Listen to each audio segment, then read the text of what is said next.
Uma produção Domínio Público Audiolivros de Arthur Conan Doyle, Sherlock Holmes, em Os Seis Napoleões.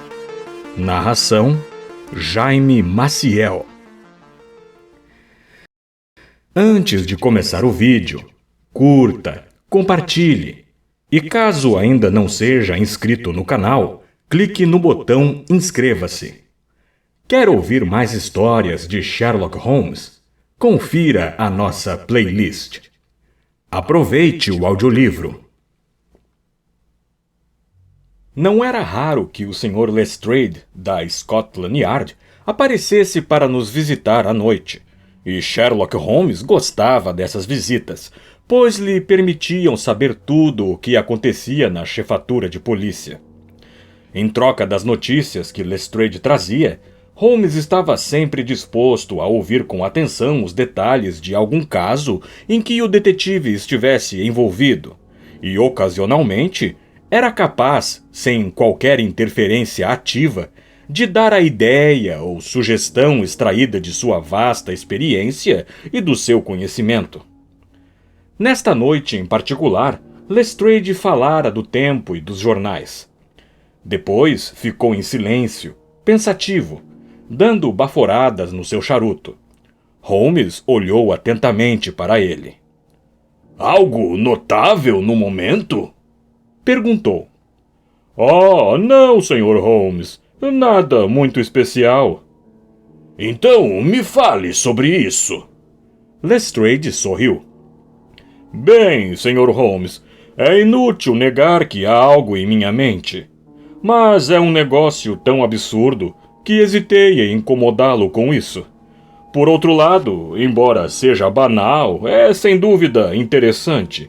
E sei que gosta de tudo que seja fora do comum. Mas, na minha opinião, fica mais na linha do Dr. Watson do que na nossa." "Doença?" disse eu. "Loucura, ou algo assim. É uma loucura estranha também. Não imaginava que existisse alguém nos dias de hoje que tivesse tanto ódio de Napoleão I a ponto de quebrar toda a estátua dele que vê." Holmes afundou-se na cadeira. "Não é minha especialidade," disse. "Exato, foi o que eu disse. Mas quando o homem pratica um roubo a fim de quebrar as imagens que não são dele, isto o afasta do doutor e o aproxima do policial." Holmes endireitou-se na cadeira novamente. "Roubo! Isto é mais interessante. Conte-me os detalhes." Lestrade pegou seu caderno de anotações e refrescou a memória em suas páginas. "O primeiro caso relatado aconteceu há 4 dias, disse ele. "Foi na loja de Morse Hudson, que tem um estabelecimento para a venda de pinturas e esculturas na Kennington Road. O assistente havia saído da parte da frente da loja por um instante quando ouviu o barulho de alguma coisa se quebrando. Correu até lá e encontrou um busto de gesso de Napoleão que estava junto com várias outras obras de arte no balcão, totalmente espatifado. Correu para a rua, mas, embora muitos passantes dissessem ter visto um homem saindo apressado da loja, não conseguiu ver ninguém, nem descobriu meios de identificar o patife. Parecia ser um desses atos absurdos de vandalismo que ocorrem de tempos em tempos, e foi isso que ele informou à guarda na mesma hora. A peça de gesso não valia mais do que alguns xelins, e o caso todo parecia uma infantilidade para merecer uma investigação especial. Mas o segundo caso foi mais grave e também mais estranho. Ocorreu na noite passada. Na Kennington Road, e a algumas centenas de metros da loja de Morse Hudson, mora um conhecido médico chamado Dr. Barnicot, que tem uma grande clientela no lado sul do Tâmisa. Sua residência e principal consultório ficam na Kennington Road, mas tem um setor de cirurgia e farmácia na Lower Brixton Road, a 3 quilômetros de lá. Este Dr. Bernicott é um entusiástico admirador de Napoleão, e a sua casa é cheia de livros, pinturas e relíquias do imperador francês. Há pouco tempo ele comprou de Morse Hudson 2 cópias em gesso da famosa cabeça de Napoleão, feita pelo escultor francês Devine. Colocou uma delas no saguão da casa, na Kennington Road, e a outra no consolo da lareira do setor de cirurgia, em Lower Brixton. Bem, quando o Dr. Bernicott chegou esta manhã, ficou surpreso ao descobrir que sua casa fora assaltada durante a noite, mas que nada tinha sido levado a não ser a cabeça de gesso do saguão. Ela fora levada para fora e esmigalhada selvagemente contra o muro do jardim, junto ao qual foram encontrados fragmentos espalhados. Holmes esfregou as mãos. "Isto, com certeza, é uma novidade", disse. "Imaginei que gostaria, mas ainda não cheguei ao final. O Dr. Bernicott tinha de estar na sua sala de operações ao meio-dia, e o senhor pode imaginar o seu espanto quando, ao chegar lá, descobriu que a janela fora aberta durante a noite e que os pedaços quebrados do segundo busto estavam espalhados por todo o aposento. Foi esmigalhado em pedacinhos bem no lugar onde ficava. Em nenhum dos casos havia qualquer vestígio que nos pudesse dar uma pista do criminoso ou lunático que fizera esses estragos. Agora, Sr. Holmes, o senhor tem os fatos." "Eles são estranhos, para não dizer grotescos", disse Holmes. "Posso perguntar se os 2 bustos esmagados nos aposentos do Dr. Bernicott eram cópias exatas do que foi destruído na loja de Morse Hudson?" "Foram tirados do mesmo molde."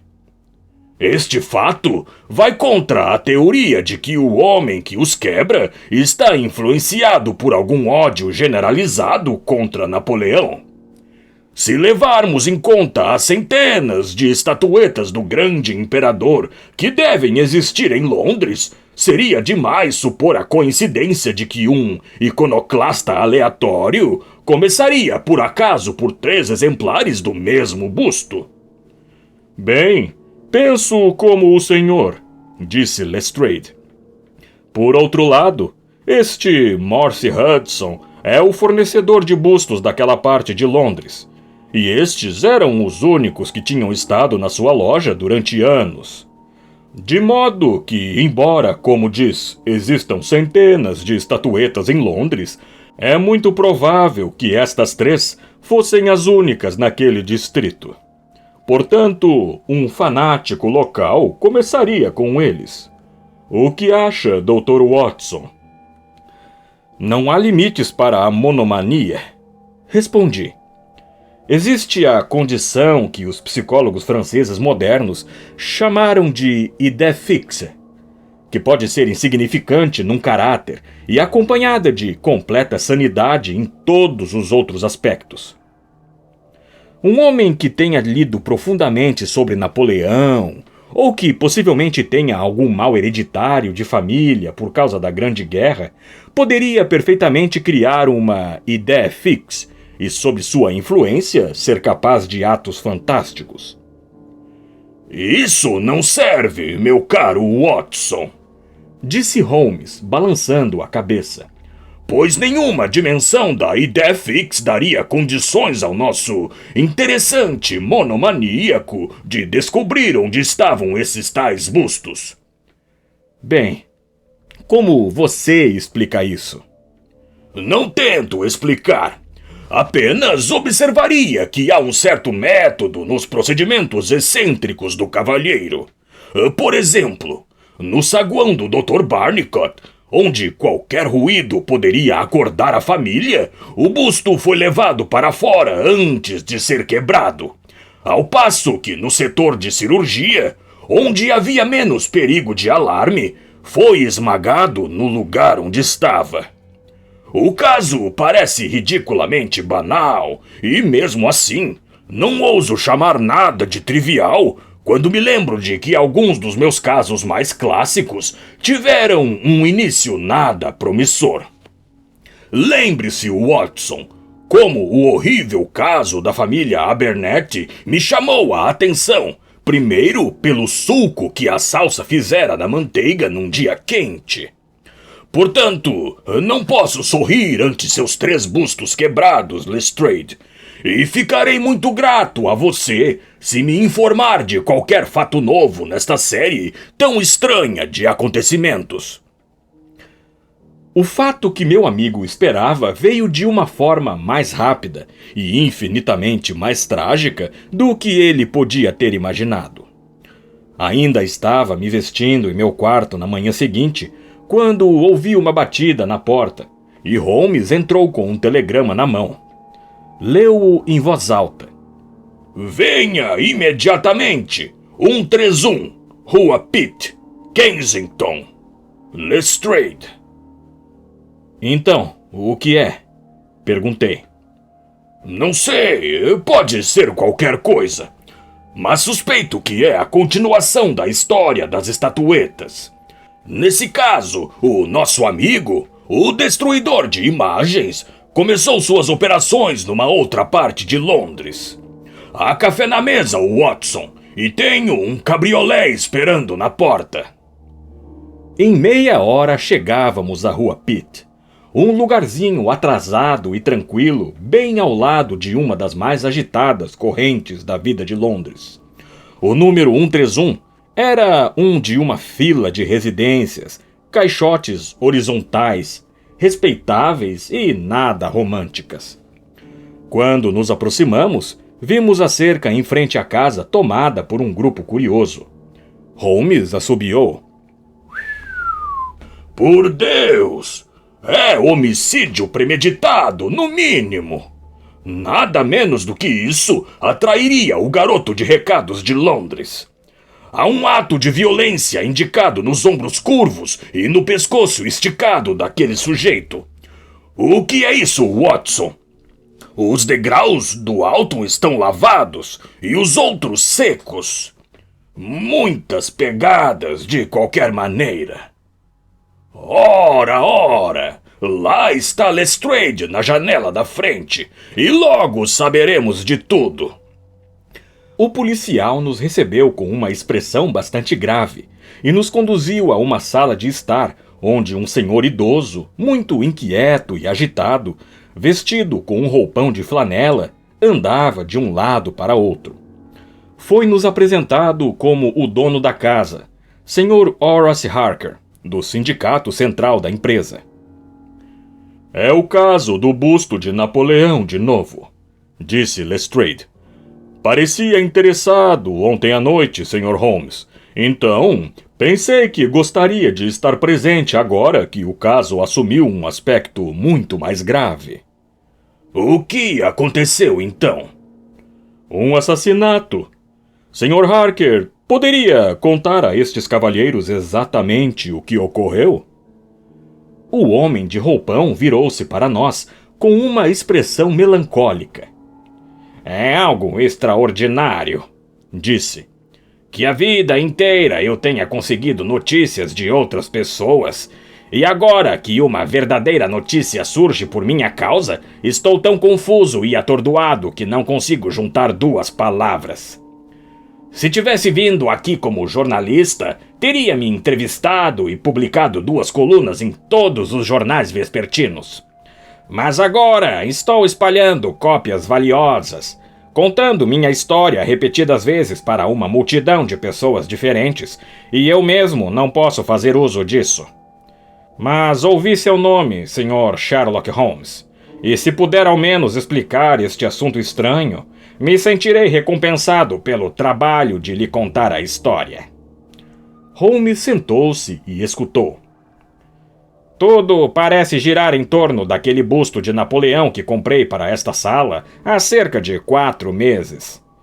Eu o encontrei barato no Harding Brothers, ao lado da estação de High Street. Grande parte do meu trabalho jornalístico é feito à noite e frequentemente escrevo até de madrugada. Foi assim hoje. Estava sentado em meu refúgio, que fica nos fundos do alto da casa, por volta das 3 horas, quando ouvi alguns sons lá embaixo.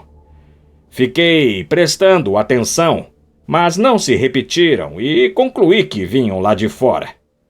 Então, de repente, 5 minutos depois, ouvi um grito horrível. O som mais pavoroso, Sr. Holmes, que jamais ouvi. Fiquei paralisado de horror durante 1 ou 2 minutos. Peguei o atiçador e desci. Quando entrei nesta sala, encontrei a janela da frente escancarada e logo notei que o busto desaparecera do consolo da lareira. Por que um ladrão levaria uma coisa destas está além da minha compreensão, pois era apenas uma peça de gesso e sem qualquer valor. Pode ver por si mesmo que qualquer pessoa que saísse por aquela janela aberta poderia alcançar os degraus da frente com uma longa caminhada. Era evidente que o ladrão fizera isto. Portanto, dei a volta e abri a porta. Saindo da escuridão, quase caí em cima de um homem morto que estava ali no chão. Voltei correndo para procurar uma luz e lá estava o pobre sujeito. Um grande talho na garganta e todo o local inundado de sangue. Estava de costas, os joelhos para cima e a boca horrivelmente aberta. Eu o verei sempre nos meus sonhos. Só tive tempo de soprar meu apito de polícia e então devo ter desmaiado, porque não vi mais nada até que encontrei um policial em pé ao meu lado no saguão. Bem, quem era o assassinado? Perguntou Holmes. Não há nada que indique quem ele era, disse Lestrade. Verá o corpo no necrotério, mas não fizemos nada com ele até agora. É um homem alto, bronzeado, muito forte, não mais de 30 anos. Está vestido pobremente e, mesmo assim, não parece ser um operário. Uma faca de mola com cabo de chifre estava na poça de sangue ao lado dele. Se foi a arma usada no crime ou se pertencia ao morto, não sei. Não havia nome algum em suas roupas e nada nos bolsos, exceto uma maçã, alguns cordões, um mapa de Londres de um xelim e uma fotografia. Aqui está. Fora tirada evidentemente pelo instantâneo de uma câmera pequena. Mostrava um homem simiesco, vivo, anguloso, com as sobrancelhas grossas e uma proteção muito peculiar da parte inferior do rosto, como o focinho de um babuíno. E o que aconteceu com o busto? Perguntou Holmes, depois de um exame atento do retrato. Tivemos notícias dele pouco antes de vocês chegarem. Foi encontrado no jardim da frente de uma casa vazia na estrada Campden House. Estava quebrado em pedaços. Estou indo vê-lo agora. Quer vir comigo? Claro! Preciso apenas dar uma olhada por aí. Examinou o tapete e a janela. O sujeito tinha pernas muito compridas ou era muito ágil, disse. Com uma área embaixo, não seria nenhuma façanha alcançar aquele parapeito da janela e abri-la. Voltar seria relativamente simples. Virá conosco ver os restos do seu busto, Sr. Harker. O desconsolado jornalista sentara-se à escrivaninha. Devo sentar e fazer alguma coisa com isto, disse. Embora não tenha dúvida de que as primeiras edições dos jornais da noite já tenham saído repletas de detalhes. É como a minha sorte. Lembram-se de quando o pavilhão caiu em Doncaster? Bem, eu era o único jornalista ali. E meu jornal foi o único que não teve um relato sobre aquilo, porque eu estava abalado demais para escrevê-lo. E agora estarei muito atrasado, com um assassinato cometido na minha própria soleira. Ao sairmos da casa, ouvimos sua caneta escrever, chiando sobre o papel. O local onde os fragmentos do busto foram encontrados ficava a umas centenas de metros dali. Pela primeira vez, víamos a imagem do grande imperador, que parecia instigar um ódio tão destrutivo e frenético na mente do desconhecido. Estava estilhaçada em pedaços espalhados sobre a grama. Holmes pegou vários deles e os examinou com cuidado. Eu estava convencido, pelo seu rosto atento e sua atitude determinada, de que finalmente tinha uma pista. "Então?" perguntou Lestrade. Holmes encolheu os ombros. "Ainda temos um longo caminho a seguir", disse. E ainda assim, bem, temos alguns fatos sugestivos sobre os quais trabalhar. A posse deste busto insignificante era mais valiosa aos olhos desse estranho criminoso do que uma vida humana. Este é um ponto. Depois há o fato singular de que não o quebrou dentro da casa, ou bem perto fora dela, se quebrar fosse seu único objetivo. Ficou assustado e se afobou ao se encontrar com um outro sujeito. Mal sabia o que estava fazendo. Bem, isto é muito provável, mas gostaria de chamar sua atenção para a posição desta casa, em cujo jardim o busto foi destruído. Lestrade olhou para ele. Era uma casa vazia, de modo que ele sabia que não seria perturbado no jardim. Sim, mas há uma outra casa vazia mais acima na rua, pela qual ele deve ter passado antes de vir até esta. Por que não o quebrou lá, já que é evidente que cada metro que carregasse a imagem aumentaria o risco de alguém encontrá-lo?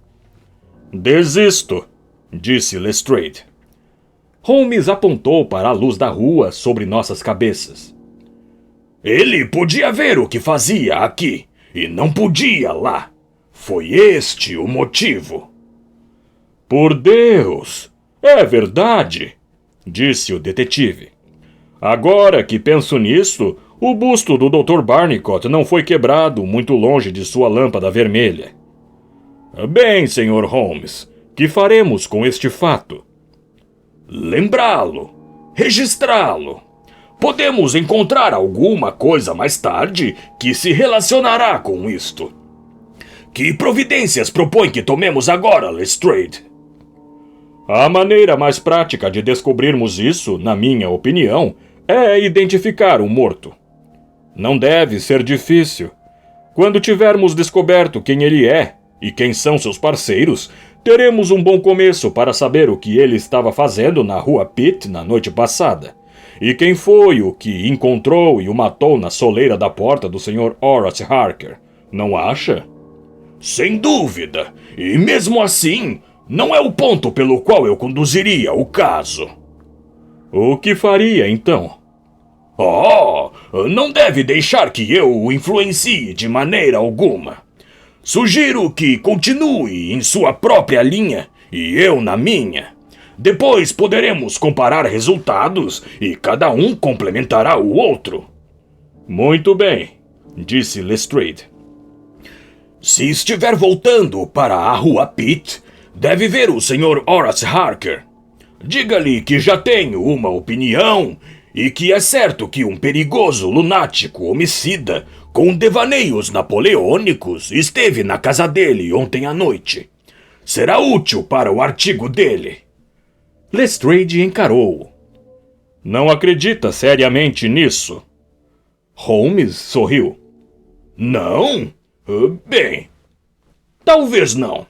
Mas estou certo de que isso interessará ao Sr. Horace Harker e aos assinantes do Sindicato Central de Imprensa. Agora, Watson, creio que teremos um dia de trabalho longo e bem complexo. Eu agradeceria, Lestrade, se pudesse nos encontrar na Baker Street às 18 horas. Até lá, eu gostaria de ficar com esta fotografia, encontrada no bolso do morto. É possível que eu tenha de pedir a sua companhia e ajuda para uma pequena expedição que farei esta noite, se minha cadeia de raciocínio estiver correta. Até lá, adeus e boa sorte. Sherlock Holmes e eu fomos juntos para High Street, onde paramos na loja Harding Brothers, na qual o busto fora adquirido. Um jovem assistente informou-nos que o Sr. Harding estaria ausente até a tarde, e que ele próprio era um novato e não podia nos dar nenhuma informação. O rosto de Holmes mostrava seu desapontamento e irritação. Ora, não podemos esperar obter tudo o que queremos, Watson, disse por fim. Voltaremos à tarde, já que o Sr. Harding não chegará antes disso. Estou, como sem dúvida já deve ter suspeitado, tentando rastrear esses bustos até sua origem, para descobrir se há algo especial que possa explicar seu destino estranho. Vamos procurar o Sr. Morse Hudson, da Kennington Road, e ver se ele pode esclarecer alguma coisa sobre o problema. Uma caminhada de 1 hora nos levou ao estabelecimento do negociante de imagens. Era um homem baixo, atarracado, com rosto vermelho e maneiras irritadiças. Sim, senhor, no meu balcão, senhor, disse. Para que pagamos impostos e taxas, eu não sei, quando qualquer valentão pode entrar e quebrar nossas mercadorias. Sim, senhor, fui eu quem vendeu ao Dr. Barnicot suas 2 estatuetas. Vergonhoso, senhor. Uma conspiração nihilista. É o que penso disto. Ninguém, a não ser um anarquista, sairia por aí quebrando estatuetas. Republicanos vermelhos, é como os chamo. De quem consegui as estatuetas? Não vejo o que tem a ver com isso. Bem, se quer realmente saber, comprei-as de Gelder e Co. na Church Street, em Stepney. É uma firma bastante conhecida no ramo e está nele há 20 anos. Quantos eu tinha? 3. 2 mais 1 são 3. 2 do Dr. Barnicot e 1 esmigalhado à luz do dia em meu próprio balcão. Se eu conheço esta fotografia? Não conheço. Sim, conheço. Ora, é Bipo. Era uma espécie de pau para toda obra italiano que se tornou útil na loja. Podia esculpir um pouco e dourar e fazer trabalhos avulsos. O sujeito foi embora na semana passada e não soube mais nada a respeito dele desde então. Não sei de onde veio ou para onde foi. Não tinha nada contra ele enquanto esteve aqui. Foi embora 2 dias antes de o busto ser esmagado. Bem, isto é tudo o que poderíamos esperar de Morse Hudson, disse Holmes quando saímos da loja. Temos esse Bipo como um fator comum, ambos em Kennington e em Kensington. Portanto, vale uma ida de 15 quilômetros. Agora, Watson, vamos até Gelder e Co., de Stepney, a causa e origem dos bustos. Ficarei surpreso se não conseguirmos alguma ajuda ali. Numa rápida sucessão, passamos pela periferia de Londres da moda, a Londres dos hotéis, Londres teatral, Londres literária, Londres comercial e, finalmente, Londres marítima, até chegarmos a uma cidade à beira do rio com 100.000 almas, onde os cortiços se sufocam com os detritos da Europa. Aqui, numa grande via pública, outrora moradia dos mercadores ricos da cidade, encontramos os trabalhos de escultura que procurávamos. Do lado de fora, havia um pátio grande, cheio de obras de pedra monumentais.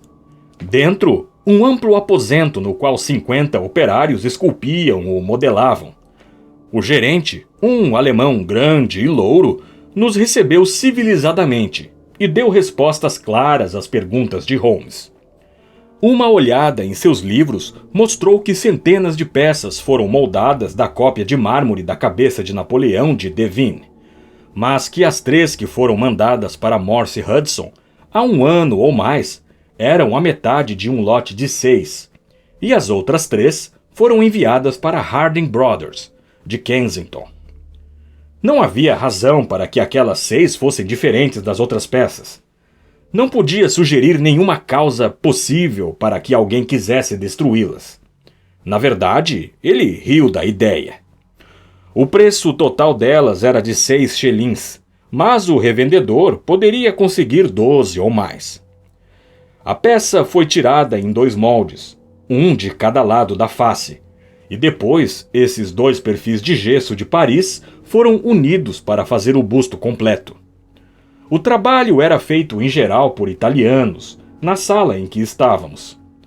Quando ficavam prontos, os bustos eram colocados numa mesa no corredor para secar e depois eram guardados. Isto era tudo o que podia nos dizer. Mas a exibição da fotografia teve um efeito notável no gerente. Seu rosto ficou vermelho de raiva e seu senho se franziu sobre os olhos teutônicos azuis. Ah, o patife! Exclamou. Sim, na verdade eu o conheço muito bem. Este sempre foi um estabelecimento respeitável. E na última vez que tivemos a polícia aqui, foi por causa desse sujeito. Foi há mais de 1 ano. Ele esfaqueou outro italiano na rua e depois veio para o trabalho com a polícia nos calcanhares e foi preso aqui. Bipo era seu nome. Seu segundo nome eu nunca soube. Bem mereço o castigo por empregar um homem com um rosto desse. Mas era um bom trabalhador. Um dos melhores. Quanto tempo ele ficou preso? O homem sobreviveu e ele saiu em 1 ano. Não tenho dúvida de que ele está livre agora, mas não teve a coragem de aparecer aqui. Temos um primo dele aqui e creio que pode lhe dizer onde ele está. Não, não! Exclamou Holmes. Nenhuma palavra ao primo. Nenhuma palavra, eu lhe peço. O assunto é muito importante e quanto mais me aprofundo nele, mais importante parece ficar. Quando se referiu em seu livro à venda das peças, observei que a data era 3 de junho do ano passado. Poderia me dar a data em que Bipo foi preso? Posso lhe dizer pela lista de pagamento, respondeu o gerente. Sim, continuou, depois de virar algumas páginas. Seu último pagamento foi no dia 20 de maio. Obrigado, disse Holmes. Não creio que precise abusar mais do seu tempo e da sua paciência. Com uma última palavra de advertência de que ele não deveria falar mais nada a respeito das nossas pesquisas, saímos de lá para prosseguir em nossa missão. A tarde já estava bem adiantada quando conseguimos comer um lanche rápido num restaurante. Um anúncio de jornal na entrada dizia: violência em Kensington. Assassinato por um louco. E o conteúdo mostrava que o Sr. Horace Harker tivera, afinal, seu artigo publicado. 2 colunas estavam ocupadas com um relato sensacional e floreado de todo o incidente. Holmes o apoiou no galheteiro e leu enquanto comia. 1 ou 2 vezes ele deu uma risadinha. Está tudo certo, Watson, disse. Ouça isto. É bom saber que não há diferença de opinião a respeito deste caso, já que o Sr. Lestrade, um dos membros mais experientes da polícia, e o Sr. Sherlock Holmes, o conhecido perito consultor, chegaram à conclusão de que a grotesca série de incidentes, que terminou de maneira tão trágica, foi motivada por loucura e não por crime premeditado. A única explicação para esses fatos é a aberração mental. A imprensa, Watson, é uma instituição extremamente valiosa se a gente souber como usá-la. E agora, se já acabou, voltaremos a Kensington e veremos o que o gerente do Harding Brothers tem a dizer sobre o assunto. O fundador daquele grande empório provou ser um homenzinho agitado e enrugado, muito esperto e rápido, calvo e com uma língua ágil. Sim, senhor. Já li sobre o relato dos jornais da noite. O senhor Horace Harker é cliente nosso. Nós lhe fornecemos os bustos alguns meses atrás. Encomendamos 3 bustos daquele tipo a Gelder Co., de Stepney. Foram todos vendidos. Para quem? Oh, creio que consultando nosso livro de vendas posso lhe dizer facilmente. Sim. Temos registros aqui. Uma para o Sr. Harker, V, e uma para o Sr. Josiah Brown, de Laburnum Lodge, Laburnum Valley, Wiswick, e uma para o Sr. Sadeford, da estrada Lower Grove, Reading. Não. Nunca vi o rosto que me mostra nessa fotografia. Dificilmente o esqueceria, não é? Pois nunca vi ninguém mais feio. Se temos italianos empregados? Sim, senhor, temos vários entre os nossos operários e limpadores. Eles poderiam dar uma olhada neste livro de venda se quisessem. Não há nenhum motivo para vigiar aquele livro. Bem, é um negócio muito estranho e espero que me informem se algo aparecer em suas investigações. Holmes tomara muitas notas durante o depoimento do Sr. Harding e pude ver que estava plenamente satisfeito com o rumo que o caso estava tomando. Mas não fez nenhum comentário, exceto que, se não corrêssemos, chegaríamos atrasados para o nosso encontro com Lestrade. De fato, quando chegamos a Baker Street, o detetive já estava lá, e o encontramos andando de um lado para o outro numa impaciência febril. O ar de importância mostrava que seu dia não fora em vão. Então, perguntou, qual foi a sorte, Sr. Holmes? Tivemos um dia muito ocupado e não inteiramente perdido, explicou meu amigo. Estivemos com os varejistas e os fabricantes. Posso reconstituir a história de cada busto desde o início. Os bustos! Exclamou Lestrade. Ora! O senhor tem seus próprios métodos, Sr. Sherlock Holmes. E não serei eu a falar uma palavra contra eles. Mas acho que tive um dia de trabalho melhor que o seu. Identifiquei o morto. Não diga! E descobri a causa do crime. Esplêndido! Temos um inspetor especialista em Saffron Hill e na parte italiana. Bem, este morto tinha uma espécie de emblema católico no pescoço, e isto, junto com sua cor, me fizeram pensar que era do sul. O inspetor o reconheceu assim que pôs os olhos nele. Seu nome é Pietro Venucci, de Nápoles. É um dos maiores cortadores de gargantas de Londres. É ligado à máfia, que, como sabe, é uma sociedade política secreta, impondo suas decisões por meio de assassinatos. Agora veja como o caso começa a se esclarecer. O outro sujeito possivelmente também é italiano e membro da máfia. De algum modo desobedeceu às regras. Pietro é posto na sua trilha. Provavelmente a fotografia que encontramos em seu bolso é a do próprio homem, para que ele não esfaqueasse a pessoa errada. Ele persegue o sujeito, vê quando ele entra numa casa, espera por ele do lado de fora e, na luta, recebe seu próprio ferimento mortal. O que acha disso, Sr. Sherlock Holmes? Holmes bateu palmas em aprovação. Excelente, Lestrade! Excelente! Exclamou. Mas não entendi como explica a destruição dos bustos. Os bustos! Não pode nunca deixar de pensar nesses bustos, afinal. Isso não é nada. Furto de pouca monta. 6 meses no máximo. É o assassinato que estamos realmente investigando, e lhe digo que estou juntando todos os fios em minhas mãos.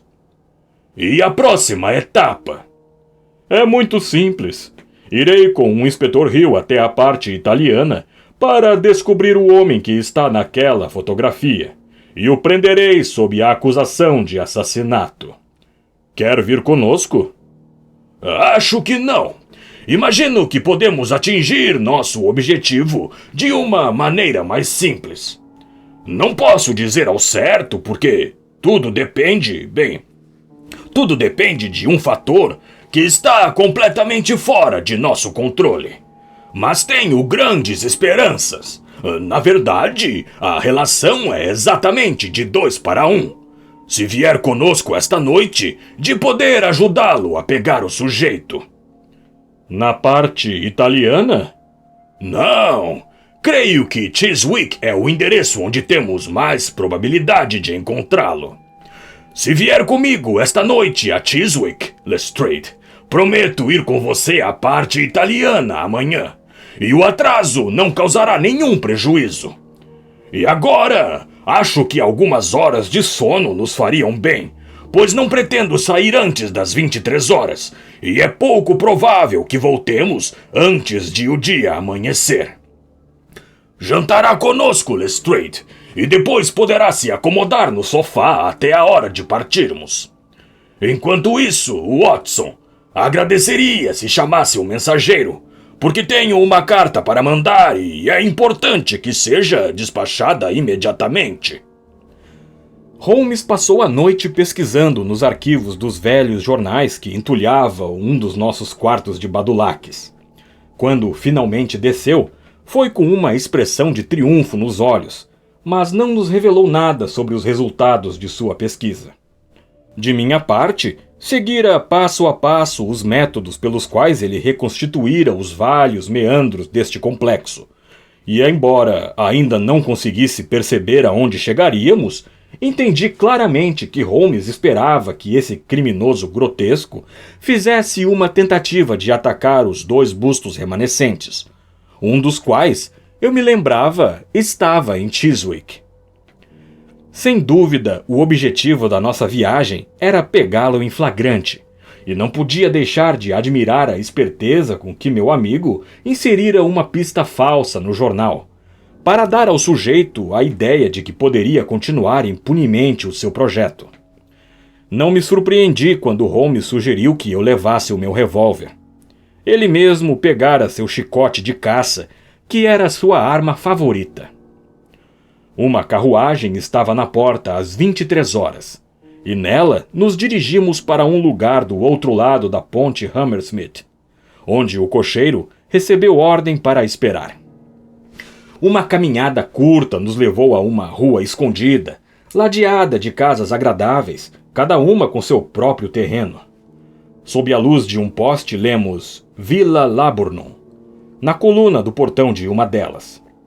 Os ocupantes, evidentemente, haviam se recolhido para dormir, pois tudo estava escuro, exceto por uma luzinha sobre a porta principal, que fazia um círculo impreciso no caminho do jardim. A cerca de madeira que separava o terreno da rua projetava uma densa sombra negra no lado de dentro, e era ali que estávamos agachados. Receio que tenhamos uma espera longa, sussurrou Holmes.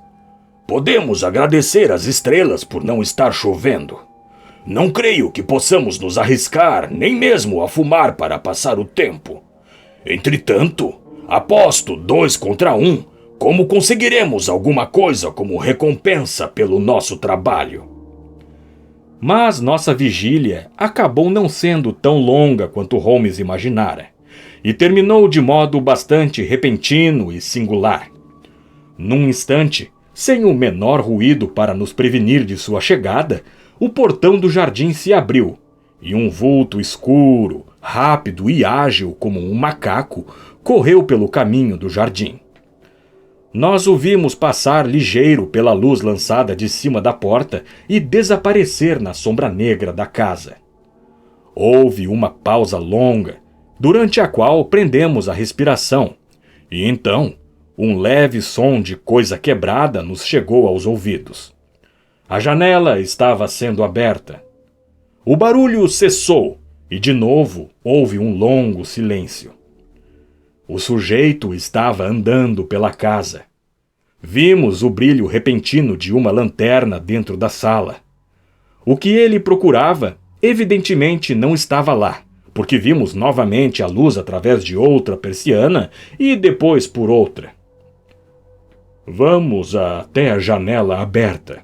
Nós o apanharemos quando saltar para fora, sussurrou Lestrade. Mas antes que nos movêssemos, o homem surgiu de novo. Quando ele saiu e ficou na parte iluminada, vimos que carregava alguma coisa branca sob o braço. Olhou atentamente em volta. O silêncio da rua deserta o tranquilizou. Virando as costas para nós, pôs no chão sua carga, e logo depois ouvimos o som de uma batida áspera, seguida de um barulho de objetos batendo. O homem estava tão concentrado no que fazia que não ouviu nossos passos quando corremos pela grama. Com um pulo de tigre, Holmes estava em suas costas, e um instante depois, Lestrade e eu o segurávamos pelos pulsos, e as algemas foram colocadas. Ao virá-lo em nossa direção, vi um rosto hediondo e pálido, com uma expressão furiosa e contorcida. E eu sabia que era realmente o homem da fotografia que havíamos procurado. Mas não era ao nosso prisioneiro que Holmes dava atenção. Agachado na soleira da porta, dedicava-se a um exame cuidadoso do que o homem trouxera da casa. Era um busto de Napoleão, igual ao que víramos pela manhã, e fora quebrado em fragmentos semelhantes. Com cuidado, Holmes levou cada pedaço para a luz, mas eles não se diferenciavam em nada de qualquer outro pedaço espatifado de gesso. Acabara de fazer seu exame, quando a luz do saguão se acendeu, a porta se abriu e o dono da casa, uma figura jovial, gorducha, de calça e camisa, apareceu. Senhor Josiah Brown, suponho? Perguntou Holmes. Sim, senhor. E o senhor, sem dúvida, é o senhor Sherlock Holmes. Recebi o bilhete que mandou pelo mensageiro e fiz exatamente como me disse. Trancamos cada porta por dentro e esperamos pelos acontecimentos. Bem, estou contente por ver que pegaram o patife. Espero, cavalheiros, que entrem e tomem um lanche. Mas Lestrade estava ansioso para levar o homem para um local seguro, de modo que em poucos minutos nossa carruagem foi chamada e estávamos todos os 4 indo para Londres. Nosso prisioneiro não dizia uma palavra, mas nos observava com seus olhos embaciados, e uma vez, quando minha mão parecia estar ao seu alcance, tentou mordê-la como um lobo faminto. Ficamos na delegacia o suficiente para descobrir que uma revista em suas roupas não revelou nada, a não ser uns poucos xelins e uma longa faca de bainha, cujo cabo tinha muitos vestígios de sangue recente. Está tudo certo, disse Lestrade quando saímos. Hill conhece toda essa gente e dará um nome a ele. O senhor descobrirá que minha teoria sobre a máfia será correta. Mas tenho certeza de que lhe devo muitos agradecimentos, Sr. Holmes, pela eficácia com que deitou as mãos nele. Ainda não estou entendendo tudo. Receio que seja uma hora um pouco tardia para explicações, disse Holmes. Além disso, existem 1 ou 2 detalhes que ainda não estão completos. E este é um daqueles casos em que é melhor ir até o fim. Se vier aos meus aposentos mais uma vez amanhã, às 18 horas, acho que poderei lhe mostrar que mesmo agora, você ainda não captou o significado completo deste negócio, que apresenta algumas características que o tornam absolutamente original na história do crime. Se eu chegar a permitir que escreva a história de mais alguns de meus probleminhas, Watson, posso prever que encherá suas páginas com o relato da aventura singular dos bustos napoleônicos. Quando nos encontramos novamente na noite seguinte, Lestrade tinha muitas informações relacionadas com o nosso prisioneiro. Seu nome, parece, era Bipo, sobrenome desconhecido. Era um vagabundo conhecido na colônia italiana. Já fora um hábil escultor e levava uma vida honesta, mas passou a trilhar os caminhos do mal e já estivera preso 2 vezes. Uma por furto e outra, como já sabíamos, por esfaquear um conterrâneo. Sabia falar inglês perfeitamente. Seus motivos para destruir os bustos ainda eram desconhecidos, e ele se recusava a responder a qualquer pergunta sobre o assunto. Mas a polícia descobriu que estes mesmos bustos poderiam muito bem ter sido feitos por suas próprias mãos, já que estava envolvido neste tipo de trabalho no estabelecimento de Gelder & Co. Holmes ouviu com atenção cortês todas as informações, muitas das quais já eram do nosso conhecimento. Mas eu, que o conhecia tão bem, podia ver que seus pensamentos estavam em outro lugar, e percebi uma mistura de agitação e expectativa por baixo da máscara que adotara. Por fim, endireitou-se na cadeira e seus olhos brilharam. Alguém tocara a campainha. Um instante depois, ouvimos passos na escada, e um homem idoso, de rosto vermelho e suíças grisalhas, entrou apressado. Na mão direita carregava uma antiga mala de viagem que pôs na mesa. O Sr. Holmes está aqui? Meu amigo inclinou-se e sorriu. Sr. Sandford, de Reading, suponho, disse. Sim, senhor. Receio estar um pouco atrasado.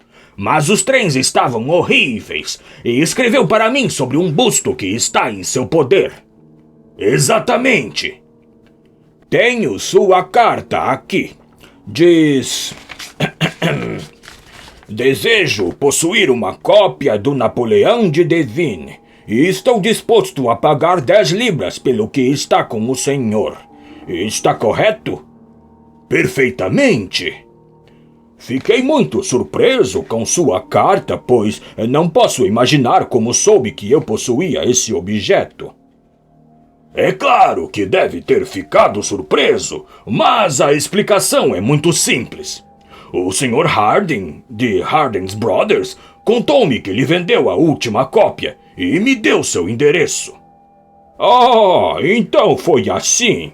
Ele lhe disse quanto paguei por ela? Não disse. Bem, sou um homem próspero, embora não muito rico. Dei apenas 15 shillings pelo busto, e acho que deveria saber disso antes de eu lhe tomar 10 libras. Estou certo de que seu escrúpulo faz a sua honra, Sr. Sandford, mas eu lhe disse o preço e pretendo pagá-lo. Bem, é muito bonito de sua parte, Sr. Holmes. Trouxe o busto comigo, como me pediu. Aqui está. Abriu a mala, e afinal, o vimos colocando em nossa mesa um exemplar inteiro daquele busto que já víramos mais de uma vez em fragmentos. Holmes pegou um papel no bolso e pôs uma nota de 10 libras na mesa. Gostaria que fizesse a gentileza de assinar aquele papel, Sr. Sandford, na presença destas testemunhas. É apenas para dizer que transfere para mim qualquer possível direito que já tenha tido sobre o busto. Sou um homem metódico, como vê, e nunca se sabe o rumo que os acontecimentos podem tomar depois. Obrigado, Sr. Sandford. Aqui está o seu dinheiro e lhe desejo uma boa noite. Quando o nosso visitante desapareceu, os movimentos de Sherlock Holmes atraíram nossa atenção. Começou por tirar um pano branco limpo de um armário, colocando-o na mesa. Depois, depositou o busto recém-adquirido no centro do pano. Finalmente, pegou seu chicote e deu uma chicotada no Napoleão bem no alto da cabeça. A peça se despedaçou e Holmes curvou-se ansiosamente sobre os fragmentos espalhados. Logo depois, com um grito de triunfo, pegou um pedaço no qual estava grudado um objeto redondo e escuro, como uma ameixa num pudim. "Cavalheiros!" exclamou. "Deixem-me apresentá-los à famosa Pérola Negra dos Borgias." Lestrade e eu ficamos em silêncio por um instante, e então, num impulso espontâneo, começamos a bater palmas, como num momento culminante de uma peça bem elaborada. Um rubor se espalhou pela face pálida de Holmes e ele se curvou para nós, como um mestre dramaturgo que recebe a homenagem de sua plateia. Era nessas ocasiões que ele deixava por um instante de ser uma máquina de raciocínio e traía sua paixão humana por admiração e aplauso. A mesma natureza singularmente orgulhosa e reservada que se afastava com desdém da notariedade pública era capaz de ir às suas profundezas pela admiração e pelo elogio espontâneos de um amigo. "Sim, cavalheiros", disse. "É a pérola mais famosa do mundo atualmente. E tive a sorte de, pela cadeia de raciocínio indutivo, segui-la desde o quarto do príncipe de Colonna, no Hotel Dacre, onde foi perdida, até o interior disto. O último dos 6 bustos de Napoleão que foram feitos por Gelder e Co., de Stepney. Deve se lembrar, Lestrade, da sensação causada pelo desaparecimento desta joia valiosa e das tentativas inúteis da polícia de Londres para recuperá-la. Eu mesmo fui consultado, mas não consegui ajudar a esclarecer o caso.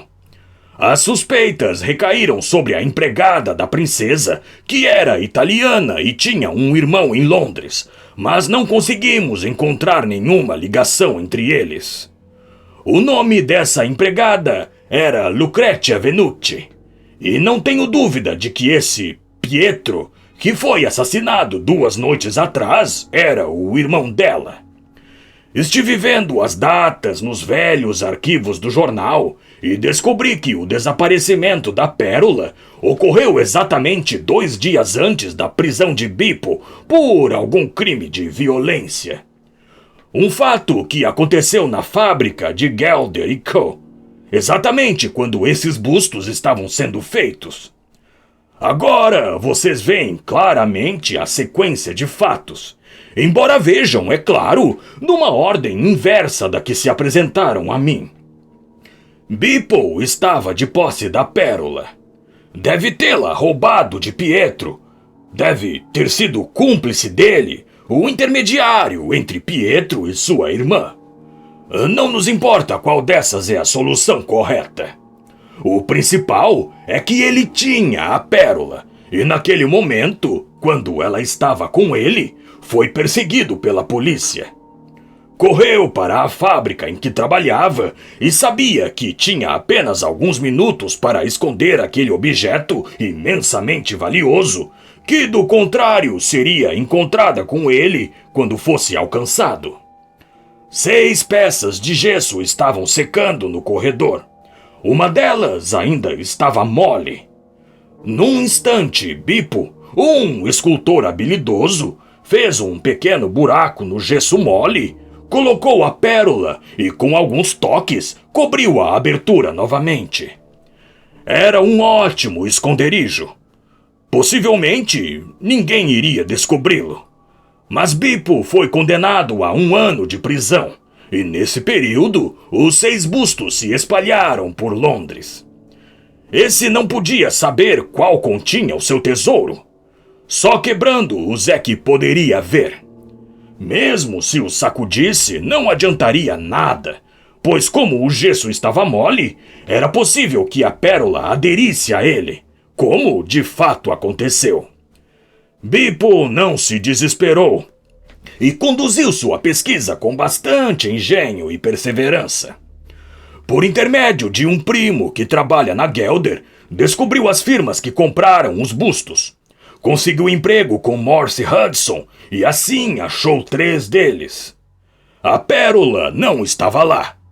Depois, com a ajuda de algum empregado italiano, conseguiu descobrir para onde os outros 3 bustos tinham ido. O primeiro estava com Harker. Ali, ele foi seguido por seu cúmplice, que o responsabilizou pela perda da pérola e foi apunhalado na luta que se seguiu. Se era um cúmplice, por que carregaria a fotografia dele? Perguntei. Como um meio de localizá-lo, se quisesse saber dele por intermédio de uma terceira pessoa. Essa era a razão óbvia. Bem, depois do assassinato, calculei que Bipo provavelmente iria acelerar e não retardar seus movimentos. Ficaria com receio de que a polícia descobrisse seu segredo e então apressou-se antes que eles pudessem chegar à sua frente. É claro que eu não podia afirmar que ele não encontrara a pérola no busto de Harker. Eu nem mesmo tinha certeza de que era a pérola. Mas era evidente para mim que ele procurava alguma coisa, já que passou com o busto por outras casas para quebrá-lo num jardim que tinha um poste. Como o busto de Harker era um de 3, suas chances eram exatamente como lhes disse, 2 contra 1 para a pérola estar lá dentro. Então faltavam 2 bustos, e era óbvio que ele iria primeiro para o busto de Londres. Avisei os moradores da casa para evitar uma segunda tragédia. E fomos até lá com os melhores resultados. Nessa ocasião, é claro, eu tinha certeza de que era a pérola dos Borgias, aquilo que estávamos procurando. O nome do homem assassinado ligava um fato ao outro. Só restava um busto, o de Reading, e a pérola tinha de estar lá. Eu o comprei do dono na presença de vocês, e aqui está. Ficamos em silêncio por um instante. Bem, disse Lestrade, já ouvi lidar com muitos casos, Sr. Holmes, mas nunca vi um tão primoroso como este. Não temos ciúmes do senhor na Scotland Yard. Não. Estamos muito orgulhosos do senhor. E se for lá amanhã, não haverá um único homem, do inspetor mais antigo ao guarda mais novo, que não ficará contente em lhe apertar as mãos. Obrigado, disse Holmes. Obrigado. E quando se virou, tive a impressão de que estava mais comovido pelas suaves emoções humanas do que jamais o vira. Logo depois, ele voltava a ser o pensador frio e prático de sempre. Guarde a pérola no cofre, Watson, disse, e tire os papéis do caso de falsificação da Kong Singleton. Adeus, Lestrade. Se esbarrar em algum probleminha, ficarei feliz se puder lhe dar 1 ou 2 pistas para a solução. Fim.